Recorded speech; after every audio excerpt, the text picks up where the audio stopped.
తాకట్లో ఉన్న బంగారాన్ని విడిపించి ఆ రోజున మార్కెట్ ధర కట్టి మిగిలిన డబ్బును మీకు అందిస్తుంది కొమ్మూరి గోల్డ్.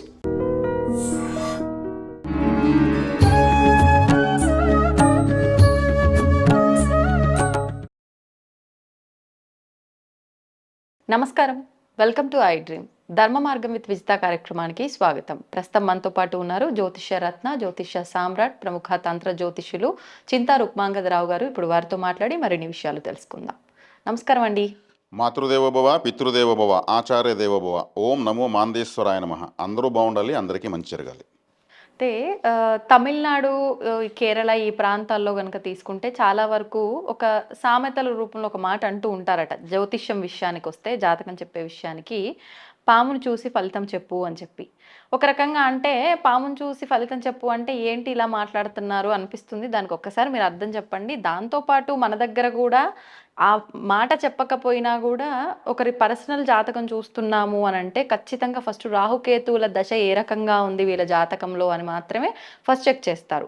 ఆ తర్వాత ఒకవేళ జాతకం చూపించకపోయినా ఎవరికి వారు ఏదైనా ఇబ్బంది ఉంది అంటే ఫస్ట్ రాహుకేతు పూజ అని చెప్పి ఈ గ్రహాలకు సంబంధించిన పూజలే ఎక్కువగా చేపిస్తూ ఉంటారు. ఎందుకు ఇంత ప్రాధాన్యత ఈ రెండు గ్రహాలకు సంబంధించి?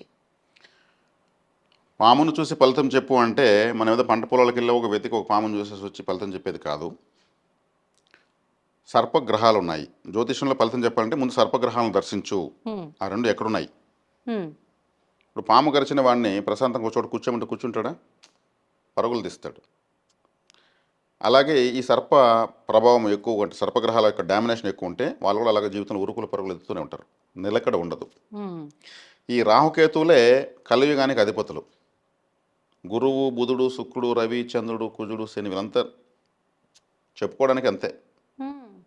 రాహుకేతువులే వీళ్ళిద్దరూ. రాహు అంటే ఆశ, కేతు అంటే నిరాశ. ఆశ నిరాశల మధ్యలో ఈ కలియుగం ఉంటుంది. రాహువుకి తల మాత్రం ఉంటుంది, శరీరం ఉండదు. ఈ కట్టైన శరీరము ఈ మొండెం కేతువు. ఇది అమృతం టచ్ అయిపోయింది ఈ పార్ట్స్కి. కాబట్టి మళ్ళీ ఈ రెండు దైవత్వాన్ని పొందాయి. అప్పుడు బ్రహ్మదేవుడితో వెళ్ళాయి. అయ్యా మేము అమృతం తాగిన వాళ్ళు దేవతలు అన్నారు, మేము అమృతం టచ్ చేస్తాం, మరి మాకేంటి, మా దైవత్వం ఏంటంటే అప్పుడు ఆయన ఆలోచించి కలియుగంలో మీకు పూర్తి ఆధిపత్యం ఉంటుంది. మహావిష్ణువు సుదర్శన చంద్రుని ఖండించినప్పుడు తల వెళ్ళి రాక్షసులు, దేవతలు అటువైపు ఉన్నారు కదా, ఈ తల వెళ్ళి రాక్షసుల వైపు పడింది. అమృతం తాగిన తల, అమృతం టచ్ అయినటువంటి ఈ మొండెం వెళ్ళి ఋషులు తపస్సు చేసుకున్నటువంటి మునుల ఆశ్రమాల్లో పడింది. అందుకు కేతు మోక్షకారకుడయ్యాడు. రాక్షసులకి కామక్రోధ లోభ మోహ మదమాశ్చర్యాలు ఎక్కువ, రాహుకి అవి ఎక్కువ. ఇతనేమో వైరాగ్యంలో పడింది ఈ బాడీ, ఇది పోయేసి అన్ని రకాల లంపటాల్లో పడింది పోయి. కాబట్టి ఈ రాహుకి శరీరం లేదు, కడుపు లేదు. ఈ అనంత విశ్వం ఈయన కడుపే, రాహు యొక్క కడుపే. ఇది ఎప్పుడు నిండుతుంది? అనంత విశ్వం నిండుతుందా? కాబట్టి రాహు యొక్క ప్రభావం ఎక్కువ వాళ్ళకు ఆశ తీరదు. ఒక ₹1 వస్తే ఇంకో కోటి వచ్చుంటే బాగుంటారు, దీంతో తృప్తి పడరు. ఒక కేజీ బంగారు వస్తే ఇంకో 2 కేజీలు వచ్చుంటే బాగుంటారు, తృప్తి రాదు. వీళ్ళకి ఎందుకని ఆశ తీరదు. తీరని ఆశలు ఆశలు కూడా కాదు, వ్యామోహం. రాహు అంటే వ్యామోహం, ఆలోచన, కోరిక, మోహం, వ్యామోహం. వ్యామోహం అంటే ఎంతకైనా తెగిస్తారు వాళ్ళు కావాల్సిన దానికోసం. పరువు ప్రతిష్ట ఏమో పోతా ఉంటే కూడా పర్లేదు, ఎవరేమన్నా అనుకోని నాకు కావాల్సిందే. ఈ మాఫియా డాన్స్ అంతా కూడా వాళ్ళ వేల కోట్లు సంపాదించిన వాళ్ళకి మోహం తీరదు, ఆశ తీరదు. అన్నీ చుట్టూ ఉన్న ప్రమాదం పొంచి ఉంటుంది. ఇదే ఈ కేతుగ్రహము. ఏమీ నాకు వద్దు, ఏది నాకు ఎందుకు వద్దంటే అసలు ఏది శాశ్వతం కాదని తెలిసినాక నాకు ఎందుకు. అందుకే భక్తి జ్ఞాన వైరాగ్యం ఉన్నటువంటి మునుల ఆశ్రమాల్లో పడింది. ఈయన మోక్షము, ఆయన వచ్చేకడికి వ్యామోహము. ఈ ఆశ నిరాశల మధ్యలోనే కలియుగము. ఇప్పుడు మన భారతదేశము కేతుగ్రహం చెప్పచ్చు. అందుకే ఇక్కడ భక్తి జ్ఞాన వైరాగ్యాలు ఎక్కువ, ఆలయాలు ఎక్కువ, సాంప్రదాయాలు ఎక్కువ, గొప్ప గొప్ప మహా జీవ బ్రహ్మైక్య రాజయోగులంతా ఇక్కడే పుడతారు. మిగిలినంతా వెస్ట్రన్ కల్చర్, ఒక పద్ధతి పాడు లేనటువంటి వస్త్రధారణ, వేషభాషలు, మాటలు, సాంప్రదాయాలు మొత్తం రాహువే. అంటే ప్రపంచానికి అధిపతులు వీళ్ళు. ఇప్పుడు ఏది నాకు వద్దనే వాళ్ళు ఎక్కువ మంది ఉంటారా? అంతా నాకు కావాలని వాళ్ళు ఎక్కువ ఉంటారా? అంతా నాకు కావాలనే వాళ్ళు ఎక్కువ ఉంటారు, కాబట్టి రాహు ప్రభావం ఎక్కువ. రాహు తల బలంగా ఉంటుంది, తల మాత్రం ఉంటుంది కాబట్టి తల బలంగా ఉంటుంది. కన్నింగ్ నేచర్ ఎక్కువ ఉంటుంది, బ్లఫ్ మాస్టర్స్. ఓ రాహు బలంగా ఉన్న వాళ్ళ జాతకంలో చూస్తే ఇతను మోసగాడా లేదా మోసపోయేవాడా అని చూస్తే రాహుని చూస్తే చెప్పేయచ్చు. 10 మందిని మోసం చేసేవాడైతే రాహు బలంగా ఉంటాడు. అదే మోసపోతున్నాడు అంటే రాహు బలహీనంగా ఉంటాడు. ఎట్టైనా సరే మోసమన్నా పోవాలి, మోసమన్నా చెయ్యాలి. చేయాలి. ఇది రాహు. ఈ రాహుకేతులు ఇంత డామినేషన్ ఉన్నప్పుడు మధ్యలో ఈ గురువు శని వీళ్ళంతా ఏం చేస్తారు? చెప్పాలంటే గురుగ్రహం పూర్తిగా బలహీనంగా ఉంది కలియుగంలో. గురువు పూర్తిగా బలహీనుడు. ఓకే.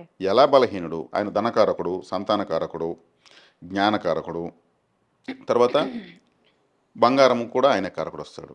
ఇప్పుడు సంతాన సమస్యలు అందరికీ ఉన్నాయా? ఐవీఎఫ్ సెంటర్లు ఒకప్పుడు ఉన్నాయా? లేవు ఒకప్పుడు, ఇప్పుడు ఉన్నాయి. అంటే బిడ్డను ఇలా కట్ చేసి ఇలా తీసేస్తున్నారు. అవును. అసలు ఇలా తీయకూడదు, ఇలా పుట్టకూడదు. వికృత జననం. ఎలా పుడతారు అలా?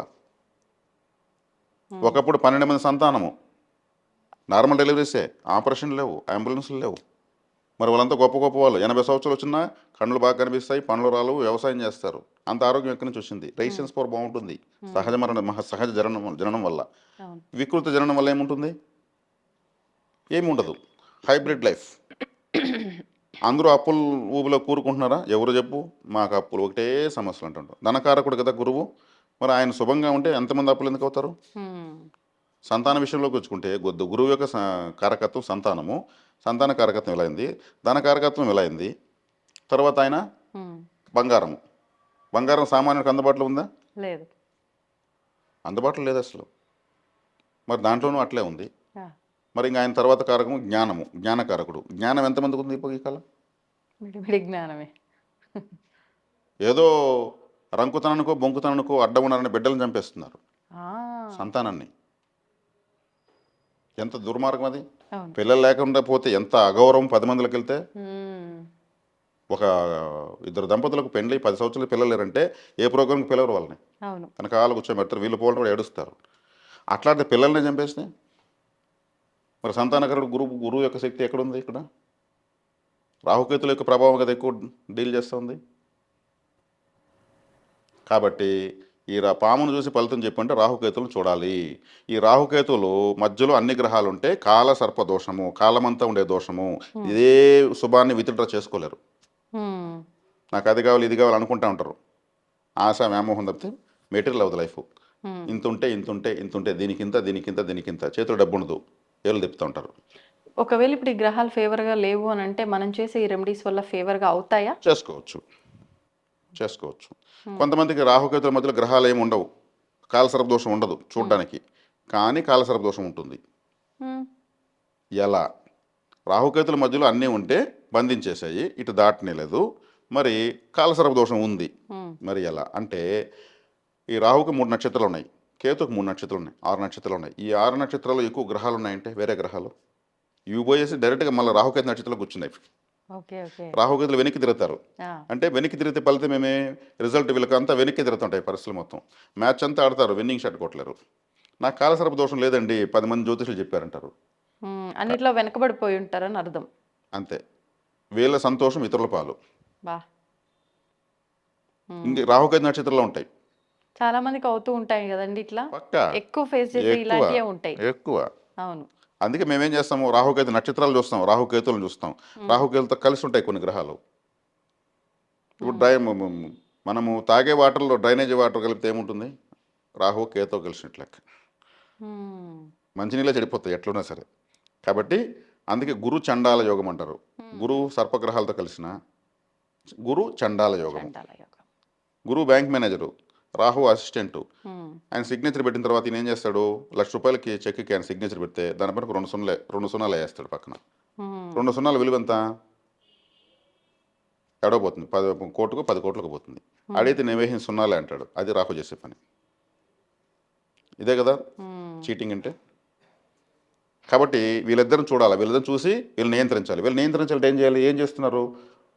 పాములకు పూజ చేస్తున్నారు, పుట్టలకు పూజ చేస్తున్నారు, సర్పదోష పూజలు చేస్తున్నారు. అది చేస్తే ఏమవుతుంది? దోషమే ఎక్కువ అవుతుంది. ముండ్ల చెట్టు నీళ్ళు పోస్తే ఏమొస్తాయి? ముండ్లు వస్తాయి. పండ్ల చెట్టు నీళ్ళు పోస్తే పండ్లు వస్తాయి. దోషానికి పూజ చేస్తే దోషమే పెరుగుతుంది, ఇంకా గట్టిగా చుట్టుకుంటాయి. అంటే ఇప్పుడు ఇవి ఫేవర్‌గా లేనప్పుడు మిగతా గ్రహాలని మనం పూజ చేస్తే ఏమన్నా పాజిటివ్ ఉంటుందా? సర్ప ఆరాధన చేయడం వల్ల సర్పదోషం ఉన్న వాళ్ళకు సర్పదోషమే పెరుగుతుంది. దాని ఇంకా ఆముదంతో వెలిగే దీపంలో పెట్రోల్ పోస్తున్నారు. మరి ఏం మందబలం. చెయ్యాలి? ఆ! చెప్పండి. మరి దానికి వ్యతిరేకమైన పూజ చేయాలి. వ్యతిరేకమైన పూజ ఏం చేయాలి? గరుక్మంతుని పూజించాలి. ఓహ్! ఆయన యొక్క ఫుడ్డే పాములు. ఆయన దగ్గరికి పోతే మళ్ళీ వస్తాయి దోషాలకి ఇవి. దరిదాపుల కంటికి కనిపించు. ఆయన ఒక పెద్ద ఆర్మీ ఆఫీసరు. గరుడ ఆరాధన, గరుడ మాల మహామంత్రము, గరుడ గాయత్రి మంత్రము, గరుడ పంచాక్షరి మంత్రము, ఆ! ఇట్లా గరుడ కవచము లాంటివి చదవాలి. ఓకే. ఆ శబ్దానికి వర్డ్స్ పవర్ అంటారు. ఈ శబ్ద చైతన్యానికి సర్పదోషం దూరంగా పోతుంది. మళ్ళీ పాములకి అయిపోయి పూజ చేసి విగ్రహాలు ప్రతిష్ఠించి పుట్టలకు చేసేది వల్ల నేను ఎంతోమంది నా దగ్గర నేను కొన్ని వేల మందికి ఇప్పటికే చెప్పాను. ఎన్ని వేల మంది చెప్పి 100,000 జాతకాలు చెప్పాను. సర్పదోషంలో చెప్తే అవునండి గురుగారు మేము చేస్తున్నాం, మాకు ఇంకా ఎక్కువైపోతా ఉంది, అడిగితే ఈ మళ్ళీ చేయండి పూజ అంటున్నారు. ఇప్పటికి ఎంత అంటే ఆడికి పోయిస్తే మాకు గందరగోళం.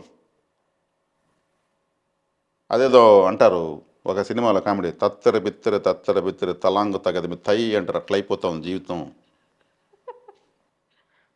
ఎక్కడికి పోవాలి వీళ్ళు? వ్యతిరేక పూజ చేయమంటా ఉంటే ఎక్కడికి పోయేది? గరుక్మంతుడు ఏమన్నా ఆయన క్రిస్టియనా, ముస్లిమా, లేదా మన దేశం కాదా? మహావిష్ణువు అది ఆయన దగ్గరికి పోతే అవును. చక్కగా ఆయన గరుడ పురాణమే ఉంది.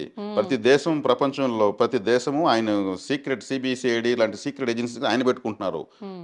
గరుడ ఆపరేషన్ గరుడ అంటున్నారు. అవును. అంటే ఇక్కడున్న పాములాగా దాంకున్న పట్టుకొచ్చేస్తున్నారు, పుట్టల్లో ఉన్న పాములో పట్టుకొచ్చేస్తున్నారు. ఆయన దగ్గర పోతే సర్పదోషం పోతుంది. కానీ గరుడ టాటూ వేసుకోండి, రింగ్ పెట్టుకోండి, డాలర్ వేసుకోండి. వెంకటేశ్వర స్వామి గుళ్ళో ఆయన విగ్రహం ఉంటుంది. ఎవరు ఒక 2 అగరవతులు ఇచ్చి ఒక 2 అరటి పండ్లు పెట్టి కూర్చోండి, స్వామి నువ్వే నాకు దిక్కు అని. హ్మ్. హ్మ్. మరి ఇంకేందుకు పోతుంది? ఓకే. ఓకే. దీనికి అయ్యే ఖర్చు ఏముంది? అవును. మనం చేసేది మనం చేయకుండా మనకు రావాల్సినంత మనకు వస్తుందా? లేదు. అన్నీ వచ్చేయాలి వీళ్ళకు, ఏది చేయకూడదు. మళ్ళీ ఏం చేస్తున్నారు? జమ్మని జ్యోతిషులు పుట్టకు పాలపోయి విగ్రహం ప్రతిష్ఠించు, నాగ కవచం శ్లోకం స్తోత్రం చదువు అంటున్నారు. దోషం లేని వాళ్ళు చేసుకోవచ్చు, దోషం ఉన్న వాళ్ళకి మాత్రం మనం చెప్తున్నది. హ్మ్. హ్మ్.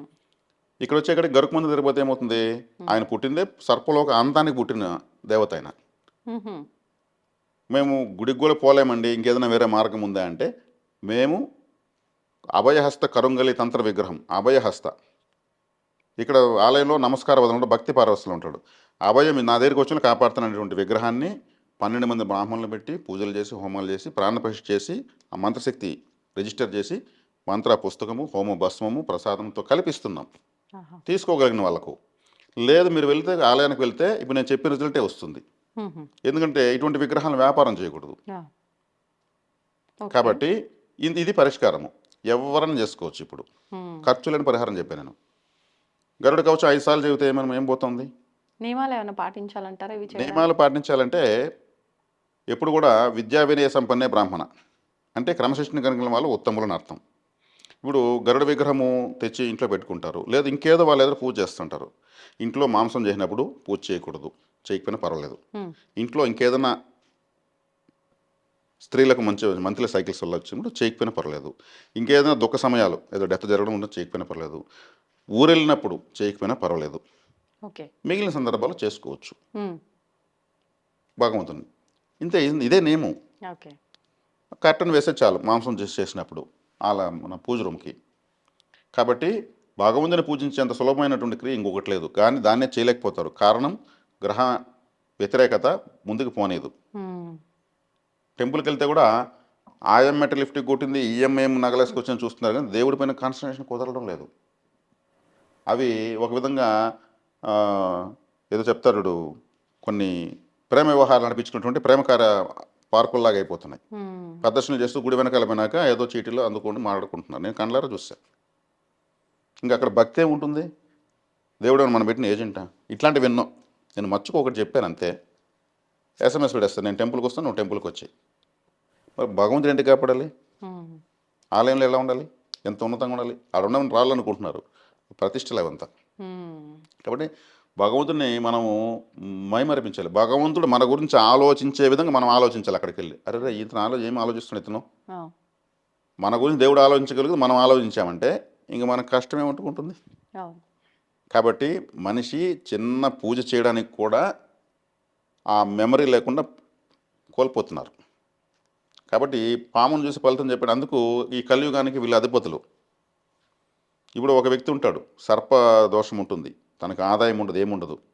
కానీ ఫ్రెండ్ ఫోన్ చేస్తాడు, రారా పార్టీ తీసుకుందాం అంటాడు. నా దగ్గర డబ్బులు లేదరా. నిన్ను ఎవడరా పెట్టమన్నాడు, నిన్ను పెట్టమన్నా నువ్వురా అంటాడు.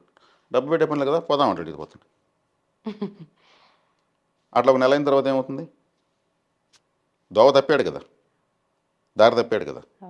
అట్లా అవి ఏదో ఒకటి చేసి లాగేస్తాయి. ఈ bettings, food mafia, land mafia, drug mafia, ప్రపంచంలో అన్ని మాఫియాలు మొత్తం రాహువే. మాఫియా లేని ఫీల్డ్ అంటూ లేదు. కాబట్టి కలియుగానికి అధిపతి రాహువు.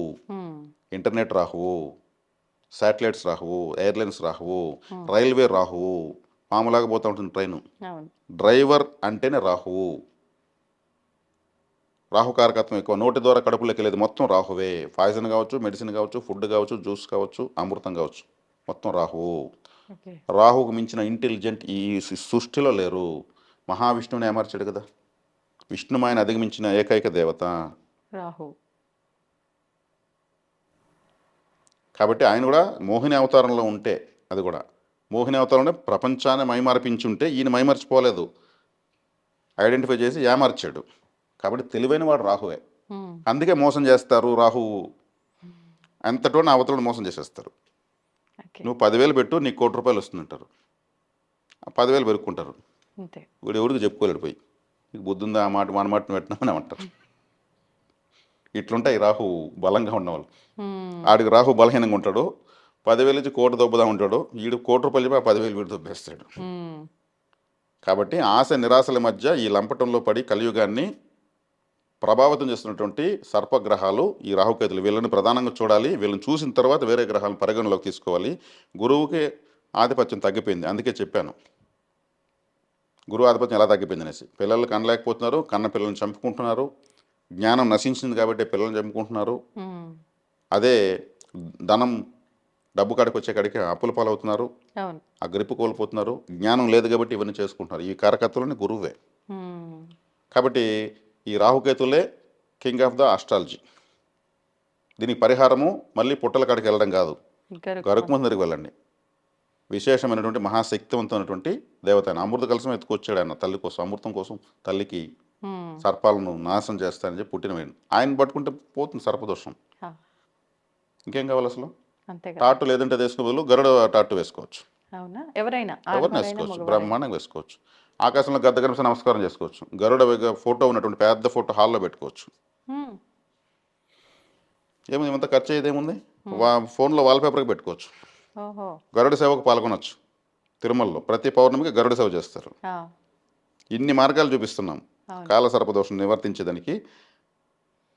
వివరాలు కావాలంటే కింది నెంబర్కి ఫోన్ చేయని చెప్పడం లేదు నేను. పూర్తి సమాచారాన్ని ఇస్తున్నా. రిలాక్స్ అయిపోవచ్చు. ఇది జయిస్తే ఇంకా జీవితం సులభం అయిపోతుంది. 100 సార్లు గెలవచ్చు మనిషి జీవితాన్ని. అద్భుతం అండి. ధన్యవాదాలు. ధన్యవాదాలు.